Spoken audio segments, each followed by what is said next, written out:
ಇದು ವಾಕಿಂಗ್ ಯಾರು ಮಾಡಕ್ಕಾಗಲ್ಲ, ಮನೆಗೆ ಕೆಲಸ ಇರ್ತಾವ, ವಾಕಿಂಗ್ ಅಥವಾ ಮಾಡಕ್ಕಾಗಲ್ಲ ಅಂದರು ಮನೆಗೆ ಹೆಂಗ್ ಮಾಡ್ಕೋಬೇಕಂದ್ರೆ ಫಸ್ಟ್ ಈ ಕಾಲಿಗೆ ಎರಡು ಹಿಂಗ್ ಇರ್ತದಲ್ಲ, ಈ ಕಾಲ್ ಹಿಂಗ್ ಮೇಲೆ ಇಟ್ಕೋಬೇಕು, ಈ ಕಾಲು ಹಿಂದಕ್ಕೆ ಸರ್ಸ್ಕೊಂಡ್ಬಿಡ್ಬೇಕು ಅಷ್ಟೇ. ಸರ್ಸ್ಕೊಂಡ್ಬಿಟ್ಟು ಈ ಕೈನ ಈ ಕಾಲಿಗೆ ಹಿಂಗ್ ಕರೆಕ್ಟ್ ಬರ್ಬೇಕು, ಈ ಕಾಲಿಗೆ ಹಿಂಗ್ ಬರ್ಬೇಕು.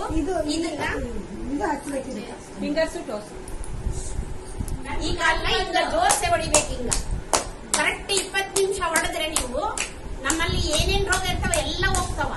ಆಮೇಲೆ ವಾಕಿಂಗು ನಾವು 45 ನಿಮಿಷದ ವಾಕಿಂಗ್ ಇದರಲ್ಲೇ ಬಂದ್ಬಿಡ್ತದೆ 20 ನಿಮಿಷಗ.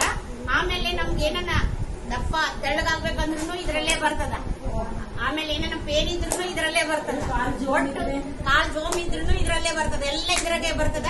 20 ನಿಮಿಷ ಬೇಸ್ ಹೊಡೆದು ಆಮೇಲೆ ಹಿಂಗ್ ಕೈ ಮುಚ್ಕೊಂಡು ಧ್ಯಾನ ಕೂತ್ಕೊಂಡ್ರಿ ಒಮ್ಮೆಲೆ ಸ್ವರ್ಗ ನೋಡ್ರಿ. ಮಾಡಿ ಬರೀ ಹೇಳ್ಬೇಕ ಕೇಳೋದಲ್ಲ, ಮಾಡಿ ನೋಡ್ರಿ. 20 ನಿಮಿಷ ಹೊಡೆದು ಆಮೇಲೆ ಕೈ ಎಲ್ಲ ಗಟ್ಟಿ ಮಾಡಿ ಆಮೇಲೆ ಧ್ಯಾನ ಪರ್ಫೆಕ್ಟ್ ಆಗ್ತದೆ.